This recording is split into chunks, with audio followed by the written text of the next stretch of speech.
नमस्कार, good morning. आप देख रहे हैं डीडी न्यूज। आपके साथ मैं हूं गौरव श्रीवास्तव और मेरे साथ मेरी सहयोगी मनीषा हैं, जो कि सांकेतिक भाषा के जरिए आपको खबरों से रूबरू करवाएंगी। तो खबरों की शुरुआत करें उससे पहले एक नजर इस वक्त की हेडलाइंस पर। प्रधानमंत्री नरेंद्र मोदी आज दिल्ली के इंदिरा गांधी इंडोर स्टेडियम में महर्षि दयानंद सरस्वती की 200वीं जयंती के उपलक्ष्य में साल भर चलने वाले समारोह का करेंगे उद्घाटन। प्रधानमंत्री इस अवसर पर एक जनसभा को भी करेंगे संबोधित।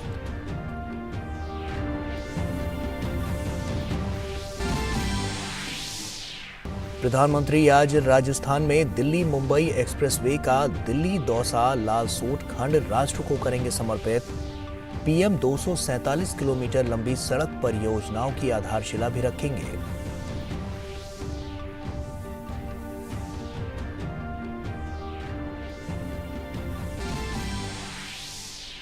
राष्ट्रपति द्रौपदी मुर्मू आज से उत्तर प्रदेश के 2 दिवसीय दौरे पर रहेंगी। राष्ट्रपति आज लखनऊ में वैश्विक निवेशक सम्मेलन के समापन सत्र में होंगी शामिल।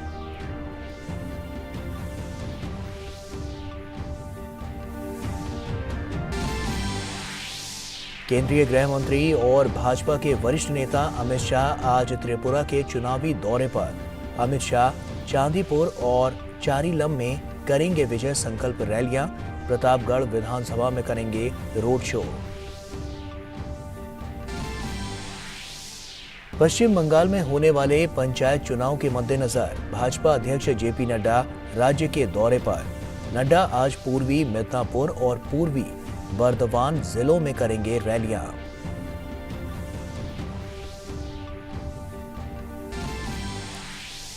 देश में चालू वित्त वर्ष में अब तक 15,67,000 करोड़ रुपए का प्रत्यक्ष कर संग्रह हुआ।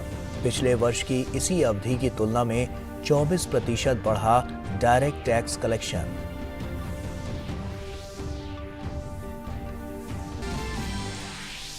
और भूकंप प्रभावितों के लिए जारी है भारत का ऑपरेशन दोस्त। भारतीय वायुसेना के C-17 ग्लोब मास्टर से मदद की एक और खेप गाजियाबाद के हिंडन एयरपोर्ट से सीरिया के लिए हुई रवाना। तुर्की और सीरिया में मृतकों की संख्या 24,000 के पार। एक भारतीय की भी जान गई।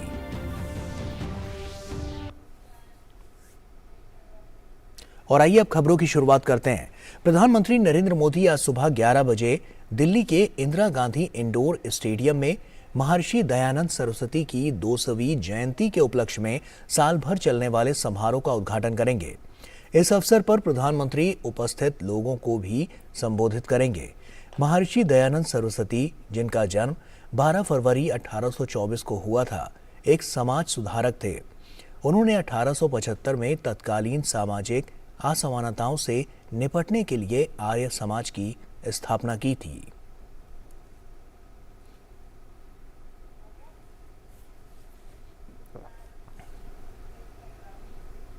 और वहीं प्रधानमंत्री नरेंद्र मोदी आज राजस्थान का दौरा करेंगे। प्रधानमंत्री दौसा में 18,100 करोड़ रुपए से अधिक की लागत वाली देश की सड़क विकास परियोजनाओं का शिलान्यास और लोकार्पण करेंगे। वे दिल्ली मुंबई एक्सप्रेसवे के दिल्ली दौसा लालसोट सेक्शन को राष्ट्र को समर्पित करेंगे। दिल्ली दौसा लालसोट सेक्शन 246 किलोमीटर लंबा है, जिसे 12,150 करोड़ रुपए से अधिक की लागत से तैयार किया गया है। इस सेक्शन के चालू हो जाने से दिल्ली से जयपुर की यात्रा का समय 5 घंटे से घटकर लगभग 3.5 घंटे रह जाएगा। दिल्ली मुंबई एक्सप्रेसवे भारत का सबसे लंबा एक्सप्रेसवे होगा, जिसकी कुल लंबाई 1,386 किलोमीटर है।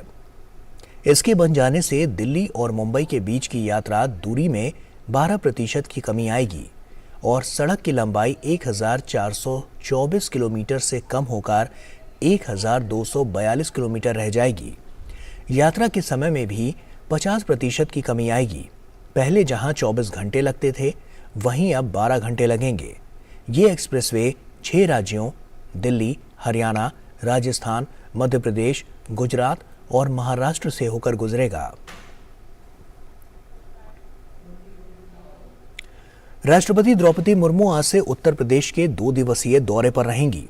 राष्ट्रपति आज लखनऊ में वैश्विक निवेशक सम्मेलन के समापन सत्र में शामिल होंगी। वहीं राष्ट्रपति कल बाबा साहेब भीमराव अंबेडकर विश्वविद्यालय के 10वें दीक्षांत समारोह में भाग लेंगी। दिल्ली लौटने से पहले उनका काशी विश्वनाथ मंदिर और वाराणसी में गंगा आरती में शामिल होने का भी कार्यक्रम है।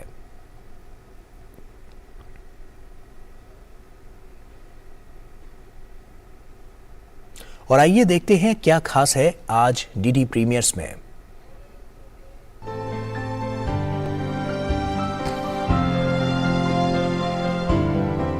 नमस्कार, आप देख रहे हैं डीडी प्रीमियर्स और आपके साथ मैं हूं शहला निगार। अपने इस खास प्रोग्राम में हम बात करते हैं दूरदर्शन के विभिन्न नेटवर्क्स पर प्रसारित होने वाले शानदार धारावाहिकों की। तो चलिए सबसे पहले बात करेंगे धारावाहिक सुरों का एकलव्य की। इस धारावाहिक में आज आपको देखने को मिलेगा कि सुरों के एकलव्य के 5 ग्रैंड फिनाले के सदस्य अपने सुरों का जादू बिखेरेंगे और कॉम्पिटिशन और भी ज्यादा मुश्किल होगा।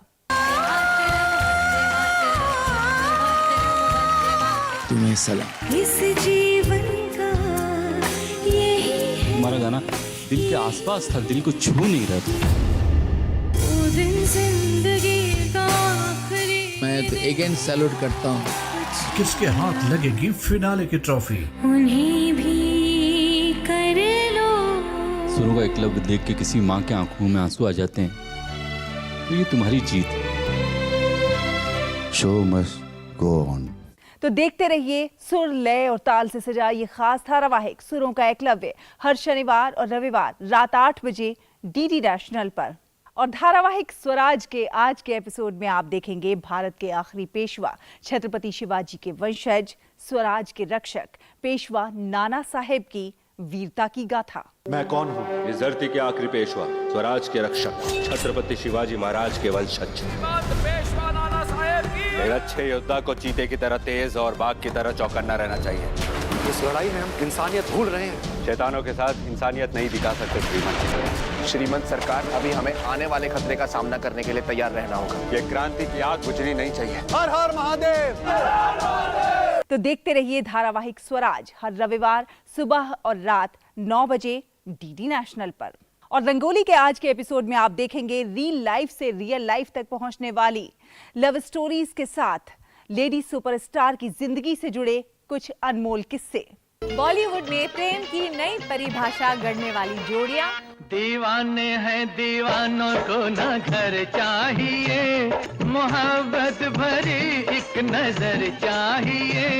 उनकी रील से रियल लाइफ तक पहुंचने वाली प्रेम कहानियां। इसी उम्र में ही लग गया रो, कहते हैं लोग मैं मर जाऊंगी। और साथ ही भारतीय सिनेमा की पहली फीमेल सुपरस्टार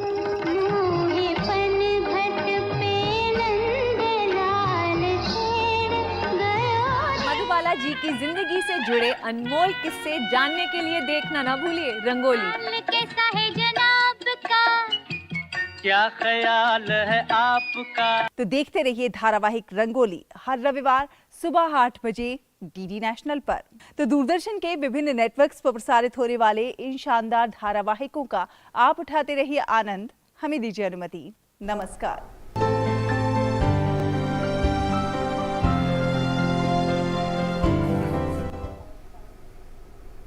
और वक्त यहाँ एक छोटे से ब्रेक का हो गया है, जल्द लौटते हैं। फूल वाला, केटरिंग वाला, बैंड वाला, ये लो भाई। बैंड बजेगी पापा, अगर गड़बड़ हुई तो गए पैसे। अरे नहीं रे, बैंक संभाल लेगा। कैसे? मैंने पॉजिटिव पे सिस्टम पे रजिस्टर किया है। बैंक को चेक्स और बेनिफिशियरीज की जानकारी दे दी है। बैंक चेक करेगा, जांच करेगा, डिटेल्स मैच नहीं तो क्लियरेंस नहीं। अच्छा, लाइए मुझे दीजिए। फोटो वाला, लाइट वाला, मंडप वाला। आरबीआई कहता है जानकार बनिए, सतर्क रहिए। बिल्कुल सही कह रहे हैं। रिफॉर्म, परफॉर्म, ट्रांसफॉर्म से ग्रेट परफॉर्मेंस की कहानी लिख रहे उत्तर प्रदेश में यशस्वी प्रधानमंत्री श्री नरेंद्र मोदी जी के विजन के अनुरूप माननीय मुख्यमंत्री योगी आदित्यनाथ जी के नेतृत्व में आयोजित हो रहे ग्लोबल इन्वेस्टर्स समिट 2023 में आपका स्वागत है। 20 देशों के 10,000 से अधिक विजनरी बिजनेस लीडर्स के इस अंतर्राष्ट्रीय निवेशक महाकुंभ में गवर्नमेंट टू बिजनेस मीटिंग्स और रिकॉर्ड MOU होंगे। आइए 10 से 12 फरवरी को लखनऊ में नए भारत के ग्रोथ इंजन की स्पीड का हिस्सा बने। उत्तर प्रदेश में निवेश करें। नए भारत का ग्रोथ इंजन। तो ब्रेक के बाद एक बार फिर से आप सभी का स्वागत है। त्रिपुरा विधानसभा चुनाव के लिए धुआंधार प्रचार जारी है। सभी दलों के नेता चुनावी प्रचार में जुटे हुए हैं। केंद्रीय गृह मंत्री और भाजपा के वरिष्ठ नेता अमित शाह आज त्रिपुरा में 2 चुनावी रैलियों को संबोधित करेंगे, वहीं एक रोड शो भी करेंगे। अमित शाह चांदीपुर विधानसभा और चारीलाम विधानसभा में विजय संकल्प रैली को संबोधित करेंगे, वहीं प्रतापगढ़ विधानसभा में एक रोड शो करेंगे। अमित शाह त्रिपुरा सुंदरी मंदिर में दर्शन और पूजा अर्चना भी करेंगे। त्रिपुरा में 16 फरवरी को मतदान होना है और प्रचार के लिए अब कुछ ही दिन शेष हैं। ऐसे में सभी राजनीतिक दलों के स्टार प्रचारकों ने मतदाताओं को अपने पक्ष में करने के लिए प्रचार अभियान तेज कर दिया है। पश्चिम बंगाल में होने वाले पंचायत चुनाव को ध्यान में रखते हुए भाजपा अध्यक्ष जेपी नड्डा आज राज्य के दौरे पर रहेंगे। नड्डा आज राज्य में 2 जनसभाओं को संबोधित करेंगे। जेपी नड्डा आज सुबह सबसे पहले काली मंदिर में पूजा अर्चना करेंगे। इसके बाद वो पूर्वी मिदनापुर जिले के कांथी में एक रैली करेंगे। उसके बाद जेपी नड्डा पूर्वी बर्धमान जिले में जाएंगे, जहां वो दूसरी जनसभा करेंगे।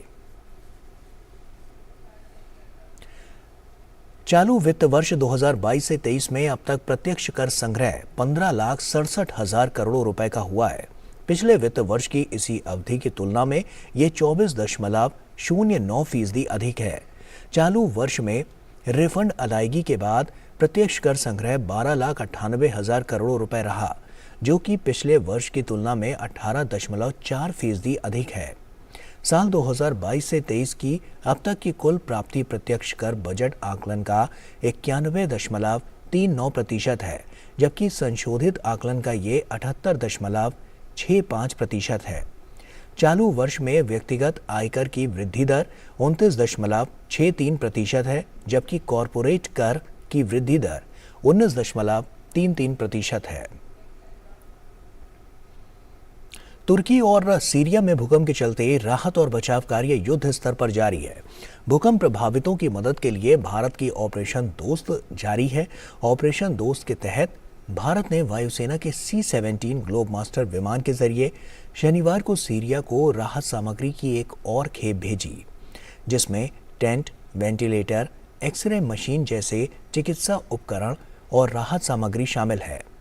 ताज़ा आंकड़ों के मुताबिक दोनों देशों में मरने वालों की संख्या 24,000 को पार कर गई है। वहीं तुर्की में भूकंप के कारण एक भारतीय की भी मौत की पुष्टि हुई है।